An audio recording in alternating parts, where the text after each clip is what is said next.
आइए इस शास्त्र का आरंभ करते हुए एक बार गायत्री मंत्र का पाठ करेंगे। ओम भूर्भुवः स्वः तत्सवितुर्वरेण्यं भर्गो देवस्य धीमहि धियो यो नः प्रचोदयात्। ओम शन्नो मित्रः शं वरुणः शन्नो भवत्वर्यमा शन्न इन्द्रो बृहस्पतिः शं नो विष्णुरुक्रमा। नमो ब्रह्मणे नमस्ते वायो त्वमेव प्रत्यक्षं ब्रह्मासि त्वामेव प्रत्यक्षं ब्रह्म वदिष्यामि। ऋतं वदिष्यामि सत्यं वदिष्यामि तन्मामवतु तद्वक्तारमवतु। अवतु मामवतु वक्तारम् अवतु मामवतु वक्तारम्। वंदनीय मातृशक्ति भद्र पुरुषों, जैसी कि हमारी वैदिक दर्शनों के स्वाध्याय की श्रृंखला चल रही है और इस श्रृंखला के अंतर्गत हमने महर्षि पतंजलि कृत योग शास्त्र और महर्षि कपिल कृत सांख्य शास्त्र का अब तक पाठ किया। आज हम वैशेषिक दर्शन का आरंभ करने जा रहे हैं और इन 6 दर्शनों में जो 3 जोड़े हैं वो एक दूसरे के विषयों की पूर्ति करते हैं। जैसे सांख्य और योग एक दूसरे के पूरक हैं, इसी प्रकार से वैशेषिक और न्याय दर्शन एक दूसरे के पूरक हैं। अर्थात इनमें जो प्रतिपाद्य विषय हैं उन विषयों को एक दूसरे के द्वारा समझा जा सकता है, उनके रहस्यों को एक दूसरे के द्वारा सुलझाया गया है। तो इसलिए यहाँ पर हम वैशेषिक दर्शन का आरंभ करते हैं और इसके पश्चात न्याय दर्शन में जो रहस्य वैशेषिक के हैं उनको और अधिक विस्तार से जो वर्णन किया गया है उसका हम पाठ करेंगे। वैशेषिक दर्शन उन पदार्थों का विवेचन करता है जिनके मध्य जीवन पनपता है, फलता और फूलता है।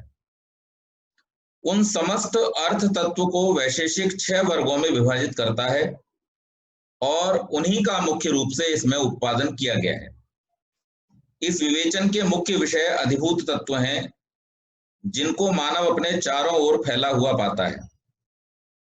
अंशतः आध्यात्म भी इसका विषय है, लेकिन मुख्य रूप से जो सांसारिक पंचभूतों से हुआ निर्मित ये जगत है उस विषय को ही यहाँ पर मुख्य रूप से रखा गया है।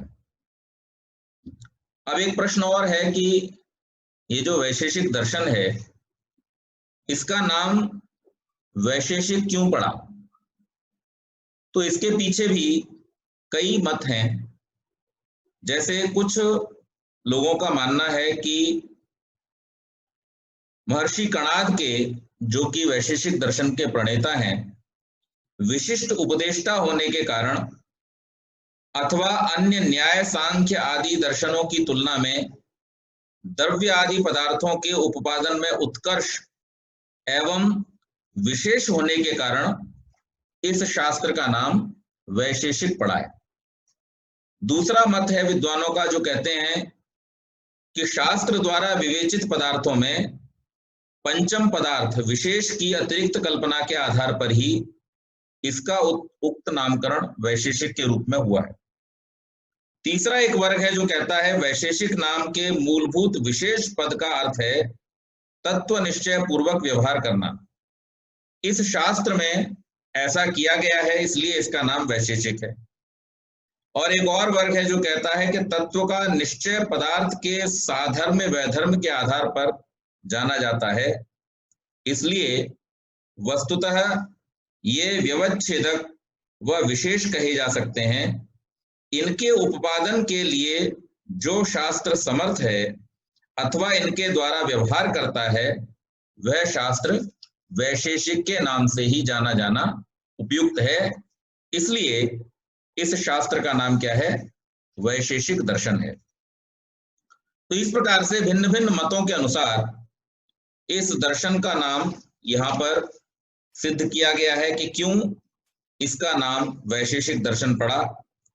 और इसके साथ साथ हम सांख्य दर्शन में जब पढ़ रहे थे तो हमने देखा वहां पर एक शब्द का प्रयोग किया गया था, अविशेष और विशेष। तो वहां विशेष के रूप में पंच महाभूतों को ग्रहण किया गया था, अविशेष के रूप में पंच तन्मात्राओं को ग्रहण किया गया था। तो यहाँ पर विशेष अर्थात पंच महाभूतों का वर्णन होने के कारण से इस शास्त्र का नाम वैशेषिक दर्शन है। जहां तक इसके निर्माता कणाद महर्षि का प्रश्न है, तो ये कहा जाता है कि उनका जो कणाद नाम है वो वास्तव में उनका माता पिता द्वारा दिया हुआ नाम नहीं था। यह नाम इनका क्यों पड़ा? क्योंकि इनके बारे में यह प्रसिद्ध है कि खेतों में जब अन्न पक जाता है और पकने के बाद में जब किसान उसे काट लेता है तो खड़ी फसल को काट लिए जाने के बाद में जो छोटे मोटे दाने उस खेत में पड़े रह जाते हैं थोड़े बहुत, ये महर्षि जो थे वो उनके द्वारा अपनी आजीविका चलाते थे, अपना जीवन चलाते थे, भोजन आदि करते थे। तो इस कारण से इनका नाम कणाद पड़ा। तो इस प्रकार की बातें महर्षि कणाद और वैशेषिक दर्शन के विषय में हैं। ये परिचय स्वरूप मैंने आपको इसके विषय में बतलाया। इसके काल के संबंध में भी लोग प्रश्न करते हैं कि क्या समय रहा होगा। तो इसका समय जो अनुमानित है वो महाभारत काल से कुछ पहले का समय इसका है, क्योंकि जो कणाद ऋषि हैं उनका समय महर्षि वेदव्यास से कुछ पहले का है। इसलिए कणाद ऋषि के द्वारा प्रणीत ये ग्रंथ भी महाभारत काल से कुछ पहले का माना जाना चाहिए। भारतीय वैदिक दर्शनों में वैशेषिक दर्शन प्रारंभिक पदार्थ विद्या का विवरण प्रस्तुत करता है। न्याय दर्शन वैशेषिक का समान शास्त्र माना जाता है। ये दोनों शास्त्र मिलकर किसी समान अर्थ का उत्पादन करते हैं, अथवा ये कहना चाहिए कि ये शास्त्र अपने विशेष प्रतिपाद्य अर्थ का विवरण प्रस्तुत करते हुए एक दूसरे को कॉम्प्लीमेंट करते हैं, एक दूसरे के पूरक हैं। वैशेषिक जहां पदार्थ और उनके धर्मों का उल्लेख, संगणन एवं स्वरूप का विवेचन करता है, वहां न्याय दर्शन उन पदार्थों और उनके धर्मों के जानने समझने की प्रक्रिया का विस्तृत निरूपण करता है। इस दिशा में न्याय का मुख्य प्रतिपाद्य विषय प्रमाण है। तो न्याय दर्शन में क्या है? पदार्थों को जानने के लिए, उनको सिद्ध करने के लिए, उनके स्वरूप की व्याख्या करने के लिए जो प्रमाण उपस्थित किए जाते हैं वो न्याय दर्शन का मुख्य विषय है। और इन तत्वों का जो ज्ञान है वो वैशेषिक का मुख्य विषय है। न्याय शास्त्र में आत्मा आदि 12 प्रमेय गिनाए गए हैं। गंभीरता से देखा जाए तो इनमें आत्मा मुख्य है। शेष शरीर, इंद्रिय, अर्थ, बुद्धि, मन, प्रवृत्ति, दोष, प्रेत्यभाव, फल, दुख, अपवर्ग, ये सब के सब जो है वो आत्मा से संबद्ध हैं। मन साक्षात या परंपरा से इन सब का उपयोग आत्मा के लिए ही होता है। और इसीलिए सूत्रकार ने शास्त्र के मुख्य प्रतिपाद्य प्रमाण के लक्ष्य क्षेत्र में आत्मा को विशेष स्थान देकर और तत्संबंधी परिस्थितियों का प्रमेय में परिगणन किया है। तो यहां पर हम देखते हैं कि सांख्य वैशेषिक दर्शन में जिन विषयों को, जिन सांसारिक पदार्थों को, और मुख्य रूप से अगर हम कहें तो जहां से स्थूलता का आरंभ होता है, अर्थात पंच महाभूतों को इसमें जाना गया है, उनकी व्याख्या की गई है और उसके द्वारा किस प्रकार से इस संसार में उनकी निर्मिति और उनकी आगे की गति होती है, उसके विषय में यहाँ पर विशेष रूप से वर्णन किया गया है। तो अब हम यहाँ पर इस शास्त्र का आरंभ करते हुए प्रथम सूत्र का पाठ करते हैं। अथातो धर्म व्याख्यास्यामः। अथ माने यहां से, अतः इस कारण, धर्म धर्म की व्याख्यास्यामः व्याख्या करेंगे। जगत और जागतिक पदार्थों के विषय में जिज्ञासा रखने वाले विनीत छात्र अब उपस्थित हैं। इस कारण शिष्यों की जिज्ञासा अर्थात पदार्थ विषयक जानकारी की आकांक्षा के अनंतर धर्म की व्याख्या करने का उपयुक्त अवसर है। इस भावना से महर्षि कराद ने प्रस्तुत शास्त्र का आरंभ किया। अब यहाँ अथ पद का जो प्रयोग है वो अनेक अर्थों में होता है। जो कोई विषय का आरंभ जब जहां से करते हैं, किसी शास्त्र का आरंभ करते हैं, तो वहां पर भी अथ शब्द का प्रयोग किया जाता है। और प्राचीन ग्रंथों में हम हमेशा देखते हैं कि यहाँ जब कभी भी किसी अध्याय का, किसी नए विषय का आरंभ करते हैं तो वहां पर अथ शब्द का प्रयोग करते हैं। तो उसी दृष्टि से वैदिक परंपरा का अनुसरण करते हुए यहाँ इस शब्द का प्रयोग किया गया और धर्म का यहाँ पर व्याख्यान अब किया जाएगा। सबसे पहला सूत्र धर्म की व्याख्या करेंगे ऐसा कह करके दूसरा सूत्र जो कणाद मुनि देते हैं, वास्तव में वो इस शास्त्र का पहला सूत्र है और उसमें कहा, ये तो अभ्युदय निःश्रेयसस्य सिद्धि स धर्म।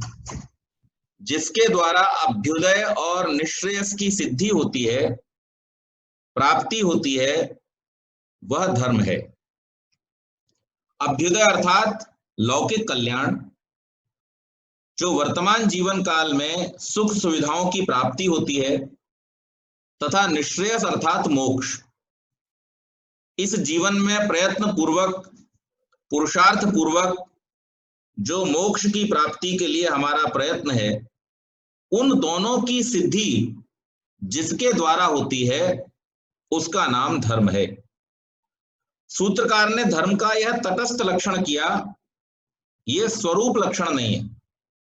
जिससे अभ्युदय निःश्रेयस प्राप्त हो, इतना मात्र कहने से उस धर्म का वास्तविक स्वरूप स्पष्ट नहीं होता। जैसे हमने सांख्य और योग में पढ़ा कि मन को निर्विषय कर देने से या चित्त की वृत्तियों का निरोध कर देने से समाधि की अवस्था प्राप्त हो जाती है। लेकिन क्या इतना जान लेना मात्र, इसे शब्द रूप में जान लेने मात्र से ऐसा होना संभव है? नहीं। उसके लिए हमें निरंतर अभ्यास की आवश्यकता होती है और अभ्यास करते हुए जब हम उस अवस्था तक पहुंचते हैं, व्यवहारिक रूप से जब पहुंचते हैं, तब जाकर के हमको उस समाधि की स्थिति, धारणा और ध्यान की स्थिति प्राप्त होती है।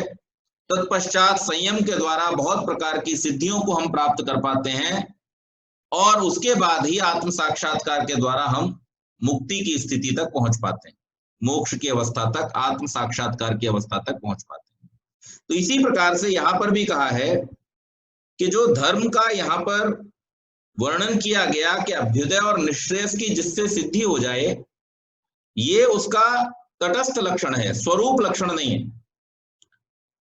धर्म पद का अर्थ सत आचार अर्थात श्रेष्ठ आचार अधिकतर विद्वानों ने किया है, परंतु प्रस्तुत रचना में प्रतिपादित विवरण के अनुसार यह अर्थ सर्वथा महत्वहीन है, क्योंकि यहाँ द्रव्य आदि 6 पदार्थ और उनकी विभिन्न साधारण व असाधारण विशेषताओं का वर्णन है, सत आचार आदि का नहीं।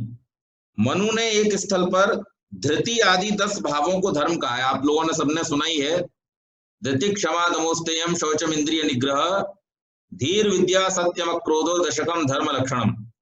तो महर्षि मनु की जो परिभाषा है, जहां पर इन लक्षणों को धर्म बतलाया गया है, अन्यत्र वेद स्मृति सदाचार और अपनी अनुकूलता, इन 4 को साक्षात धर्म का स्वरूप बतलाया गया है। मीमांसा शास्त्र प्रेरणा, वाक्य बोधित क्रिया और अनुष्ठान को धर्म कहता है, परंतु वैशेषिक के प्रथम सूत्र में कणाद ने जिस धर्म की व्याख्या करने के लिए प्रतिज्ञा की है वह धर्म मनु एवं जैमिनी प्रतिपादित धर्म नहीं है, और इसलिए हमें इसको समझते समय, इस धर्म की व्याख्या को समझते समय अत्यंत सावधानी और पूर्वाग्रहों से रहित होते हुए इसको जानने का प्रयत्न करना पड़ेगा। यदि हम धर्म की परिभाषा जो हमने अब तक सुनी है उस पूर्वाग्रह से, उस प्रिजुडिस से ग्रसित होकर के उसके द्वारा हम अपनी सोच को उस लेवल तक ला करके और फिर हम केवल उसके अनुसार इसकी व्याख्या समझना चाहेंगे, तो वैशेषिक में जो व्याख्या की गई है उसे समझने में हमें कठिनाई होगी। इसलिए यहाँ शास्त्रकार का निवेदन यह है कि हम धर्म की इस व्याख्या को समझने के लिए पूर्वाग्रहों को छोड़ करके जिस रूप में, जिस गुण और स्वभाव के रूप में धर्म की व्याख्या यहाँ पर महर्षि कणाद ने की है उसको समझने का प्रयत्न करेंगे। वैशेषिक सूत्रों के संपुटित व्याख्याकार आचार्य प्रशस्तपाद ने कणाद के मनोभाव को अपने प्रथम मंगलाचरण श्लोक में स्पष्ट किया है। वह लिखते हैं, जगत कर्ता ईश्वर को तथा कणाद मुनि को नमस्कार कर पदार्थ और उनके धर्मों का संकलित विवरण प्रस्तुत किया जाएगा। तो अगर हम इस व्याख्या पर ध्यान दें तो इस व्याख्या में हम ये पाते हैं कि उन्होंने क्या कहा, पदार्थ विद्या। तो यहाँ पर मुख्य रूप से जो प्रतिपाद्य विषय है वो क्या है, पदार्थ विद्या है। इसलिए हमें बहुत सावधानी पूर्वक इन अर्थों को, इन रहस्यों को समझने का प्रयास करना होगा। दूसरी बात, वैशेषिक दर्शन लोक में इतना प्रसिद्ध है और इतना रुचिकर विषय है कि इसकी बहुत सारे विद्वानों ने व्याख्याएं की हैं। आर्य समाज के क्षेत्र में भी अगर हम देखें तो स्वामी दर्शनानंद जी, धर्मेंद्र नाथ जी शास्त्री, पंडित उदयवीर जी शास्त्री आदि ऐसे बड़े बड़े दिग्गज विद्वानों ने इस शास्त्र पर अपनी लेखनी चलाई है। इसके साथ साथ जो आर्य समाज से सीधे संबंधित नहीं है उन संस्कृत के विद्वानों ने भी वैशेषिक दर्शन के रहस्य को उद्घाटन करने में, उसकी व्याख्या करने में बहुत रुचि दिखाई। इस प्रकार से वैशेषिक दर्शन की अनेकानेक व्याख्याएं हमारे पास में उपलब्ध हैं। विदेशी भाष्यकारों ने भी वैशेषिक दर्शन में बहुत अपनी रुचि दिखाई है और उन्होंने उसकी व्याख्याएं की हैं।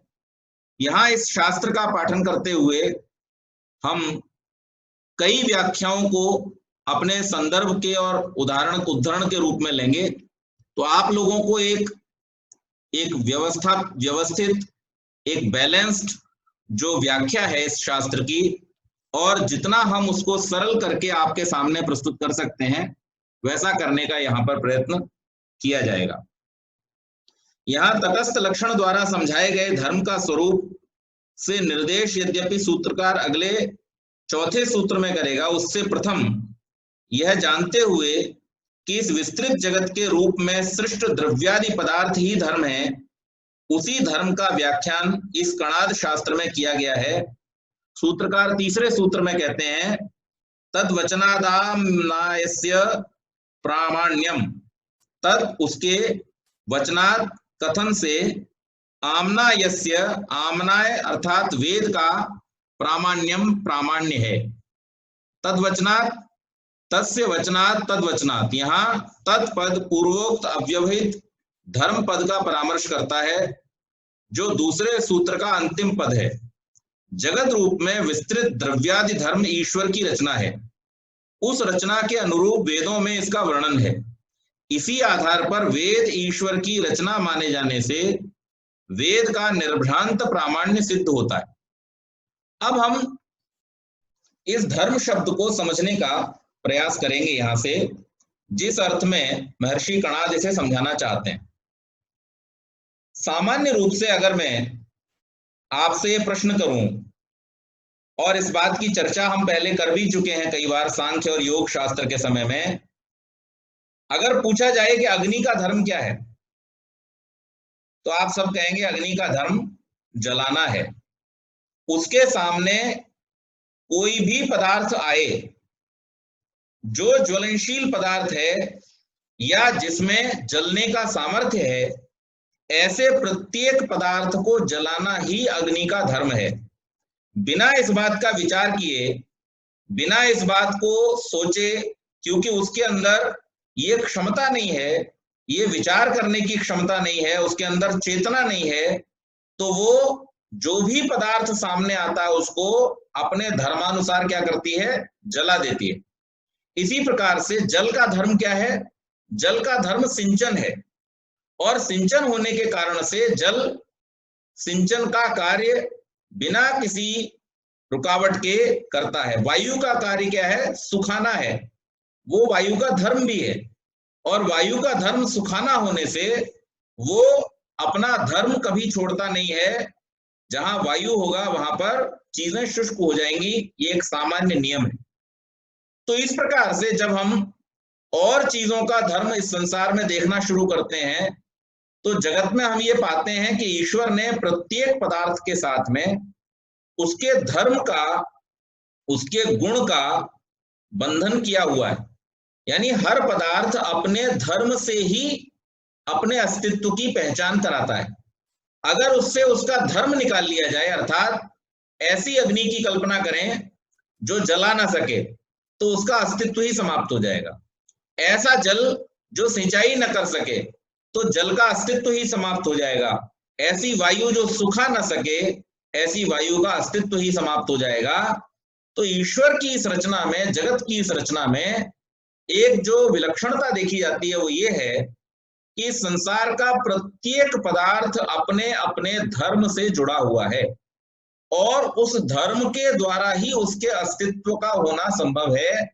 यदि उससे उसका धर्म अलग हो जाएगा तो उसका अस्तित्व ही समाप्त हो जाएगा। इस तथ्य को गत पंक्तियों में स्पष्ट किया गया कि प्रारंभिक सूत्रों में कणाद ने द्रव्यादि पदार्थों के रूप में विस्तृत जगत को धर्म पद से कहा है। इस धर्म अर्थात जगत को बनाने वाला ईश्वर है। यह बात प्रायः प्रत्येक समझदार व्यक्ति बिना किसी बड़ी बाधा के साधारण रूप में ही समझ लेता है, पर बिना किसी बाधा के अनायास यह समझ लेना बुद्धिमान व्यक्ति के लिए भी कठिन होता है कि वेद ईश्वर की रचना है। तो संसार के सब नियम, संसार के सब पदार्थों के जो गुण धर्म है, उनका रचना करने वाला ईश्वर है। ये बात मानने के लिए हर व्यक्ति तैयार हो जाता है। सामान्य बुद्धि का व्यक्ति भी ये बात मानने को तैयार हो जाता है कि हाँ, ये तो हम मानते हैं कि संसार में प्रत्येक पदार्थ के अंदर जो गुण हैं, उन गुणों का होना किसी व्यवस्था के द्वारा है, और उस व्यवस्था को ईश्वर कहने में उनको कोई आपत्ति नहीं होती। लेकिन जब प्रश्न आता है वेदों का कि वेद ईश्वरीय ज्ञान है, तो वहां पर लोगों के मन में एक प्रश्न उत्पन्न होने लगता है कि भाई ईश्वर तो निराकार है, ईश्वर तो शरीर धारण करता नहीं, ईश्वर के तो मुख आदि अवयव है नहीं, तो किस प्रकार से वो वेदों की रचना कर सकता है, या किस प्रकार से ईश्वरीय ज्ञान वेद हो सकते हैं। तो इस बात को समझने में थोड़ी सी दिक्कत होती है। इसमें स्वारस्य यह है कि कितना भी शक्तिशाली मानव प्राणी हो, उसके द्वारा जगत रचना की कल्पना करना संभव नहीं, पर वेदों की रचना किसी सुबुद्ध प्रतिभाशाली मानव द्वारा की जा सकती है।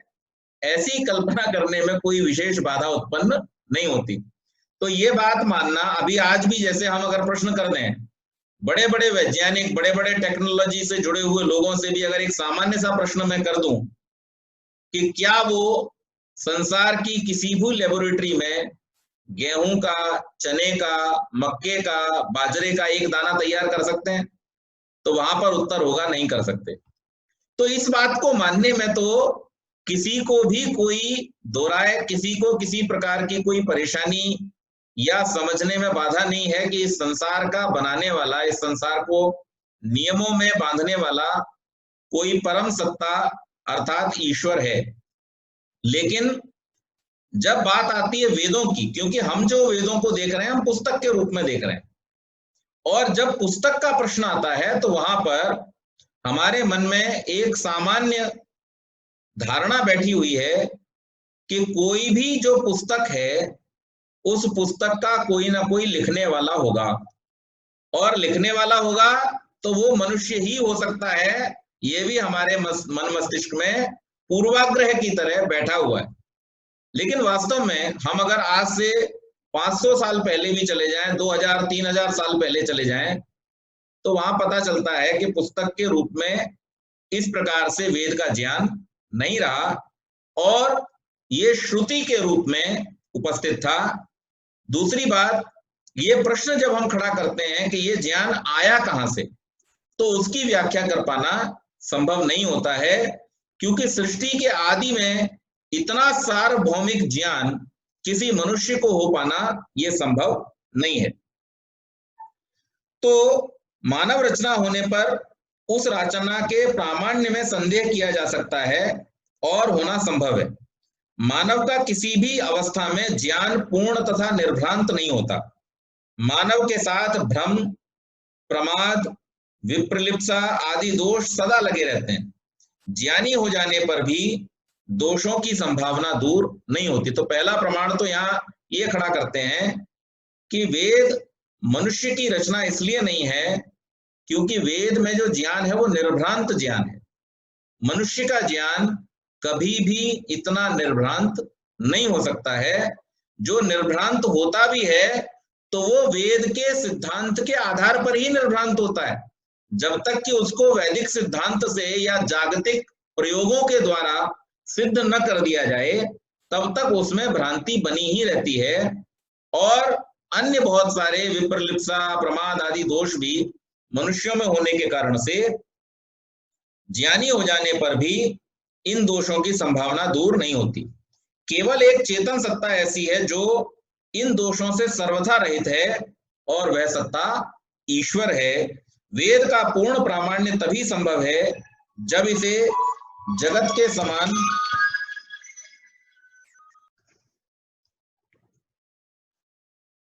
तो ईश्वर ही केवल मात्र एक ऐसी सत्ता है जिसका ज्ञान कैसा है, पूर्ण है और निर्भ्रांत है। वेद का पूर्ण प्रामाण्य तभी संभव है जब इसे जगत के समान ईश्वर की रचना माना जाए। वेद को ईश्वर की रचना माने जाने में कणाद का तर्क यह है कि धर्म पदवाच्य द्रव्यादि पदार्थों के रूप में विस्तृत जगत जिस प्रक्रिया से अभिव्यक्त किया जाता है उसका विवरण उसी रूप से वेदों में किया गया है। जब यह तथ्य स्वीकार है कि इस जगत को अभिव्यक्त करने वाला ईश्वर है, तब यह निश्चित है कि उसकी अभिव्यक्ति की प्रक्रिया को वही जान सकता है जिसने इस जगत की रचना की हो। इसलिए इस प्रमाण को देते हुए कणाद मुनि कहते हैं कि यह जगत जिस प्रकार से ईश्वर की रचना है उसी प्रकार से उनके नियमों का, जिसमें इतने विस्तार से और इतने निर्भ्रांत रूप से वर्णन किया गया है, वो वेद भी ईश्वर की ही रचना है, वो मनुष्यकृत हो नहीं सकते। अब यहां एक जिज्ञासा की गई, व्याख्यान के लिए प्रतिज्ञात धर्म का तटस्थ लक्षण जाना, पर उसका स्वरूप क्या है और उससे कैसे निश्रेयस प्राप्त होता है, तो उसका समाधान करते हुए अगले सूत्र में कहते हैं, धर्म विशेष प्रसूदात द्रव्य गुण कर्म सामान्य विशेष समवायानाम पदार्थानाम साधर्म्य वैधर्माभ्याम तत्व ज्ञानान निश्रेयसम। धर्म विशेष प्रसूसात, धर्म विशेष से उत्पन्न हुए, द्रव्य गुण कर्म सामान्य विशेष समवायानाम, द्रव्य गुण कर्म सामान्य विशेष समवाय नामक पदार्थानाम पदार्थों के साधर्म्य वैधर्माभ्याम, साधर्म्य और वैधर्म के साथ अथवा इस प्रकार के तत्व ज्ञान से निश्रेयसम मोक्ष प्राप्त होता है।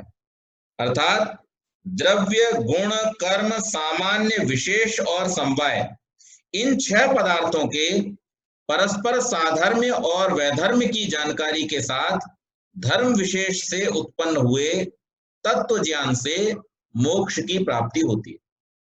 तो जिस प्रकार से योग में, सांख्य में मुक्ति की प्राप्ति के लिए, मोक्ष की प्राप्ति के लिए आत्म साक्षात्कार और प्रकृति पुरुष विवेक का वर्णन किया गया था, इसी प्रकार से उस मुक्ति की प्राप्ति के लिए वैशेषिक दर्शन में तत्व ज्ञान का वर्णन किया गया है। द्रव्यादि पदार्थों के तत्व ज्ञान से मोक्ष मिलता है, यह सीधा सीधा इसका एक व्याख्या है। आप लोग जानते हैं कि महर्षि दयानंद सरस्वती ने भी सत्यार्थ प्रकाश में इस बात को उद्धृत किया है और वो कहते हैं कि पदार्थ विद्या के ज्ञान के बिना मुक्ति संभव नहीं है। वेद की भी बात को अगर हम माने तो वेद में भी इसी प्रकार से कहा गया है, विद्याम च यस्तद् वेदो भयं सह अविद्यया मृत्युम तीर्त्वा विद्यया मृतमश्नुते। तो वहां जो विद्या और अविद्या की बात कही गई है, विद्या जहां सूक्ष्म विषयों का ज्ञान है, ईश्वर, जीव, सृष्टि आदि का, वहीं पर जो अविद्या है वो वास्तव में पदार्थ विद्या है और उस पदार्थ विद्या के ज्ञान के द्वारा हम सांसारिक दुखों से दूर होते हैं, विद्या के द्वारा हम अमरत्व को प्राप्त करते हैं। महर्षि दयानंद ने जब आर्य समाज के नियम प्रतिपादित किए तो उनमें पहला नियम ही इस बात को कहता हुआ रखा है कि सब सत्य विद्या और जो पदार्थ विद्या से जाने जाते हैं उन सब का आदिमूल परमेश्वर है। तो परमेश्वर विद्याओं का भी आदिमूल है, पदार्थों का भी आदिमूल है और पदार्थ विद्या का भी आदिमूल है। उसी के द्वारा ये सारी विद्याएं उत्पन्न होती हैं और उसी की कृपा से ये सारे पदार्थ भी उत्पन्न होते हैं। तो द्रव्यादि पदार्थों के तत्व ज्ञान से मोक्ष मिलता है। उस तत्व ज्ञान का आधार या स्वरूप है द्रव्यादि पदार्थों के परस्पर समान धर्म एवं विपरीत धर्मों का यथायथ रूप में जान लेना। कोई भी पदार्थ, उसके अंदर जो गुण है और जो गुण नहीं है, जो उसका समान गुण है और जो उसका विपरीत गुण है, इन दोनों को जान लेना जो है और ठीक ठीक तरीके से उसको जान लेना, ये मोक्ष का साधन बनता है। साधर्म्य और वैधर्म्य पदों में धर्म पद का भाव है। धर्म का अर्थ है विशेषता। पदार्थों के यथार्थ स्वरूप को समझने के लिए उनकी साधारण एवं असाधारण विशेषताओं को, उनकी जो क्वालिटीज हैं, उनकी जो स्पेशलिटीज हैं, वो हमें समझना आवश्यक है।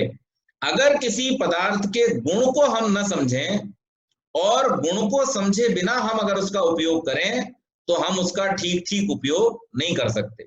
जैसे हम लोग अपने घर में बहुत सारे पदार्थों को भोजन के रूप में, मसालों के रूप में आदि आदि तरीकों से इस्तेमाल करते हैं, लेकिन जब किसी कारण से हम रोगी हो जाते हैं और वैद्य के पास में जाते हैं तो वो वैद्य हमको कहता है कि ये पदार्थ जो आपके घर में ही मिलेगा, मसालों में आप इसको प्रयोग करते हैं, इस पदार्थ की इतनी मात्रा गर्म पानी के साथ में सुबह सुबह ले लीजिए, आपका ये रोग ठीक हो जाएगा। अब उस पदार्थ को तो हम ले रहे थे, लेकिन उस पदार्थ का जो विशेष गुण धर्म है उसको हम ठीक से जानते नहीं थे और उसके ठीक ठीक विशेषताओं को न जानने के कारण से उस पदार्थ का उपयोग करते हुए भी हम उसका विशेष लाभ ले नहीं पा रहे थे। तो इसलिए यहां पर कहा कि पदार्थों के सामान्य और विशेष गुणों को जो जानता है वही उनका ठीक ठीक उपयोग कर सकता है और उन पदार्थों के ठीक ठीक उपयोग के द्वारा ही वो उनसे अपने कार्य की सिद्धि कर सकता है। इसी ज्ञान पर द्रव्यादि का यथार्थ ज्ञान आधारित है। इन पदार्थों में कौन सी विशेषता किनमें समान रूप से पाई जाती है तथा किनमें इनका वैपरीत्य रहता है, इसको वास्तविकता के साथ जान लेना द्रव्यादि विषयक तत्व ज्ञान है। अब इसमें एक बात और समझनी चाहिए, मैं आपको एक उदाहरण देता हूं, उससे आपको ये बात बहुत अच्छी तरह से समझ में आएगी। ये सच्ची घटना है और ये घटना मेरे परिवार की है। हमारे दादाजी जो थे वो पहले आर्मी में होते थे और रिटायरमेंट के बाद, ब्रिटिश आर्मी थी उस समय, इंडियन आर्मी नहीं थी, ब्रिटिश आर्मी में सेकेंड वर्ल्ड वॉर उन्होंने लड़ा बर्मा में और उसके बाद में वो रिटायरमेंट लेकर के गांव में आ गए। गांव में आकर के वो वैद्य किया करते थे, वैद्य हो गए और वैद्य होकर के वो अपना आजीविका चलाते थे। तो एक बार वो एक व्यक्ति के यहाँ गए और वहां उसको रोग था कुछ, उसकी औषधि देकर के उसको आए और 2 दिन बाद उस व्यक्ति की पता नहीं कैसे मृत्यु हो गई। अब जैसा कि सामान्य एक परिवार करता है, उन्होंने कहा अरे वैद्य जी की दवा से ही हुआ है गड़बड़, और इस प्रकार की बातें वो होने लगी। बात दादाजी तक आई।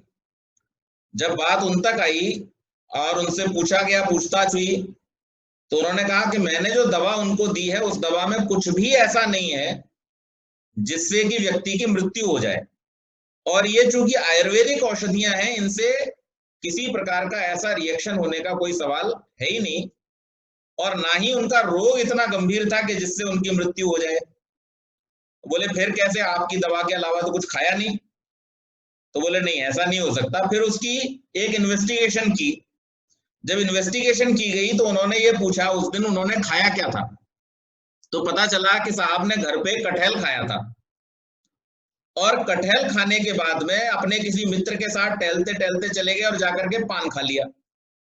अब कटहल और पान को साथ साथ खाना ये विष बना देता है शरीर के अंदर, और इतना भयानक विष बनाता है कि उससे मृत्यु हो सकती है। जैसे ही ये बात सामने आई, दूसरे और दो वैद्यों को बुला करके साक्ष्य करा दिया गया। इस बात को आयुर्वेद के नियम से प्रमाणित कर दिया गया कि उनकी मृत्यु दवा खाने से नहीं, बल्कि कटहल के साथ में पान के खाने से हो गई। तो इस प्रकार से जो पदार्थ विद्या को जानता है, उस पदार्थ विद्या के जानने वाले व्यक्ति को जो समान धर्म और विपरीत धर्म है, अब यहां पर क्या है, कटहल और पान का विपरीत धर्म, इसी प्रकार से मूली और दही, ये एक दूसरे के विपरीत पदार्थ हैं। शहद और घी, शहद और घी को समान मात्रा में मिलाकर के अगर खिला दें तो वो जहर का काम करता है। तो शहद भी बहुत पौष्टिक पदार्थ है, घी भी बहुत पौष्टिक पदार्थ है, लेकिन अगर उसके गुण धर्म का ज्ञान न रखा और मात्रा ठीक न रखी गई और मिला करके खा लिया गया, तो वही अमृत तुल्य घी और शहद हमारे लिए मृत्यु का कारण भी बन सकता है। तो इसलिए यहां पर कणाद मुनि कहते हैं कि पदार्थों के साधर्म्य और वैधर्म्य, इनको जानना, इनको समझना, इनको सीखना बहुत आवश्यक है, और इसी के द्वारा पदार्थों के ज्ञान से उनका तत्व ज्ञान प्राप्त हो सकता है। यह ज्ञान दो प्रकार का होता है, एक शाब्दिक है और दूसरा साक्षात्कार है। पहला ज्ञान गुरुमुख आदि के द्वारा श्रवण करने से प्राप्त हो जाता है। जैसे हम अभी चर्चा कर रहे हैं, तो आपको बहुत सारे पदार्थों के विषय में जब हम एक एक करके शास्त्र के अंतर्गत बतलाएंगे, तो आपको उनका शाब्दिक ज्ञान प्राप्त हो जाएगा। लेकिन व्यवहारिक ज्ञान कब प्राप्त होगा? जब आप उसके संबंध में प्रायोगिक दृष्टि से प्रयोग करेंगे, तब आपको उसका व्यवहारिक ज्ञान होगा। तो पहला ज्ञान गुरुमुख आदि के द्वारा श्रवण करने से प्राप्त हो जाता है। अति स्थूल रूप में हम उन द्रव्य धर्मों का बाह्य इंद्रियों से स्वयं साक्षात्कार भी करते हैं, परंतु मूल तत्वों के रूप में यथार्थ साक्षात्कार, जानकारी बाह्य इंद्रियों द्वारा नहीं हो पाती, क्योंकि वे तत्व इतनी सूक्ष्म अवस्था में होते हैं जिनको बाह्य इंद्रियों द्वारा ग्रहण किया जाना अशक्य है। उदाहरण के लिए स्थूल पदार्थ पृथ्वी को लीजिए, हम इसे और इससे संबद्ध लता वनस्पति आदि को बाह्य इंद्रिय से अति स्पष्ट रूप में देखते और समझते हैं, परंतु पृथ्वी आदि की यह स्थिति अपने मूल तत्वों से चलकर विभिन्न स्थितियों में परिवर्तित होने से यहां तक किस प्रकार पहुंचती है, इसको हम बाह्य इंद्रियों से देख नहीं पाते, और न यह जान पाते हैं कि उस मूल तत्व की स्थिति या उसका स्वरूप क्या है, जहां से चलती या परिवर्तित होती यह अपने दृश्यमान अवस्था में पहुंच गई। यथार्थता यह है कि तत्व की वह अवस्था बाह्य इंद्रिय का कभी साक्षात विषय नहीं हो सकती। तो हम अगर किसी पदार्थ को उसके मूल रूप में अर्थात परमाणुवीय स्थिति में देखना चाहें, तो वो हमको बाह्य लौकिक दृष्टि से दिखाई नहीं देगा। उसके लिए विशेष यंत्रों का प्रयोग किया जाना आवश्यक है, और अगर उसकी तात्विक दृष्टि से अगर उसको देखना है, तो उसके लिए ये बाह्य दृष्टि काम कर ही नहीं सकती है। आपको उसके लिए सूक्ष्म दृष्टि की आवश्यकता होगी। बाह्य रूप में उसके जानने के लिए हमारे पास दो ही साधन रहते हैं, शब्द और अनुमान। इन साधनों से हुआ ज्ञान मूल तत्व का साक्षात ज्ञान नहीं होता। जब तक तत्व का साक्षात्कार न हो, चाहे वह अपने स्थूल रूप में है अथवा सूक्ष्म रूप में, तब तक न वास्तविक अभ्युदय के लिए उसका प्रयोग संभव है और न ही निश्रेयस के मार्ग पर उसका उचित उपयोग किया जा सकता है। तब अपेक्षा होती है कि पदार्थ की उस स्थिति तक का साक्षात्कार ज्ञान कैसे हो। इसको स्पष्ट करने के लिए सूत्रकार ने तत्व ज्ञान का विशेषण दिया। धर्म विशेष प्रसूतात् तत्व ज्ञानात्, वह तत्व ज्ञान जिससे निश्रेयस की प्राप्ति होती है धर्म विशेष से उत्पन्न होता है। धर्म विशेष से उत्पन्न हुआ द्रव्यादि तत्व ज्ञान निश्रेयस मार्ग में उपयोगी होता है। तो यहां पर ऋषि ये बताने का प्रयत्न कर रहे हैं कि किसी भी पदार्थ का लाभ लेने के लिए और किसी भी पदार्थ के तत्व को जानने के लिए, उसकी उपयोगिता, उसके साधर्म्य और वैधर्म्य को जानने के लिए उसे तात्विक रूप से जानना अर्थात उसकी सूक्ष्मता तक जानना बहुत आवश्यक है। अगर हम उसे सूक्ष्मता से नहीं जानेंगे तो हम उसका पूरा पूरा ठीक ठीक लाभ नहीं ले सकते। तो इस प्रकार से यहां पर बतलाया गया, भारतीय शास्त्रों में धर्म पद का प्रयोग विभिन्न अर्थों में किया गया है। इस शास्त्र के प्रथम द्वितीय सूत्र तथा प्रस्तुत सूत्र के साधर्म्य वैधर्म्य पदों में धर्म पद का जो अर्थ है ठीक वही अर्थ तत्व ज्ञान के इस विशेषण पद में आए धर्म शब्द का नहीं है। इसी कारण संभवतः सूत्रकार ने इसके साथ विशेष पद का प्रयोग किया है। यह विचारना चाहिए कि धर्म विशेष क्या है। अब एक हो गया सामान्य धर्म और एक होता है धर्म विशेष। लौकिक उदाहरण में हम इसको समझने का प्रयास करें। जैसे प्रत्येक मनुष्य का सामान्य धर्म है सत्य बोलना, प्रत्येक मनुष्य का सामान्य धर्म है अहिंसा का व्यवहार करना, चोरी न करना, ब्रह्मचर्य का पालन करना, अपरिग्रह का पालन करना, पवित्रता का, तप का, स्वाध्याय का और ईश्वर के प्रति आस्था का पालन करना। ये प्रत्येक व्यक्ति का सामान्य धर्म है। लेकिन विशेष धर्म क्या है? एक चिकित्सक का विशेष धर्म अलग है, चिकित्सा करना है। एक उपदेशक का विशेष धर्म उपदेश करना है। एक इंजीनियर का विशेष धर्म अभियंत्रण है, इंजीनियरिंग है। इसी प्रकार से जो भिन्न भिन्न व्यक्तियों के भिन्न भिन्न गुण के आधार पर, उनके कर्म के आधार पर, उनके स्वभाव के आधार पर जो धर्म है वो सामान्य और विशेष दो प्रकार के होते हैं। तो इसी प्रकार से पदार्थों में भी है कि जैसे हम अगर पदार्थों का तात्विक विवेचन करें, सांख्य में इसकी थोड़ी सी चर्चा आई थी, यहां पर विशेष रूप से आएगी। जैसे 5 हमारे मूल ये स्थूल भूत हैं। इन 5 स्थूल भूतों में पृथ्वी, जल, वायु, अग्नि और आकाश, इनमें आप देखेंगे कि आकाश जो है न तो उसमें किसी प्रकार का रूप है, न उसमें किसी प्रकार का द्रव्य है, ना ही उसमें किसी प्रकार का स्पर्श है। न स्पर्श है, न रूप है, न द्रव्य है, न गंध है। उसमें क्या है गुण? केवल शब्द मात्र ही उसका गुण है। लेकिन जब आकाश से थोड़ा और स्थूल पे चलते हैं हम, वायु, तो वायु में रूप नहीं है, वायु में रूप नहीं है, वायु में शब्द नहीं है, वायु में रस नहीं है, वायु में गंध भी नहीं है। वायु में क्या है? स्पर्श है। अगर वायु बह रही है तो आपको उसके स्पर्श का एहसास हो जाएगा स्पर्श इंद्रिय से, और कहीं उसका एहसास नहीं होगा, आंखों में दिखाई नहीं देगी, जीभ पे चखाई नहीं देगी। इस प्रकार से जब जल को हम देखते हैं, उससे और सूक्ष्म देखते हैं, अग्नि को देखते हैं, तो अग्नि में रूप है लेकिन उसमें रस नहीं है, उसमें शब्द नहीं है, उसमें गंध नहीं है, लेकिन उसमें रूप है। और इसी प्रकार से जल को हम देखते हैं, जल में रूप भी है, जल में स्पर्श भी है, जल में क्या है? स्पर्श के साथ साथ उसमें रस भी है। तो इसमें 3 गुण आ गए। अब इसका मुख्य गुण क्या रहेगा? रस रहेगा। लेकिन सामान्य रूप से इसमें स्पर्श भी आ गया और इसमें रूप भी आ गया। अग्नि में रूप भी आ गया और स्पर्श भी आ गया। वायु में केवल स्पर्श था और उसमें गंध भी धारण कर सकती है, वो उसके अंदर क्षमता है। लेकिन पृथ्वी को जब हम देखेंगे तो उसमें रूप भी है, उसमें रस भी है, उसमें गंध भी है, उसमें स्पर्श भी है, लेकिन उसका मूल गुण क्या है? गंध है। तो इस प्रकार से पदार्थों के सामान्य और विशेष धर्म होते हैं, और इन सामान्य और विशेष धर्मों को तात्विक रूप से बताने का जो प्रयास है वो महर्षि कणाद ने इस शास्त्र में किया है। तो इससे आगे की चर्चा हम विशेष रूप से पदार्थों के विषय में कल आरंभ करेंगे। आज की बात को हम यहीं पर समाप्त करते हैं। बहुत बहुत धन्यवाद।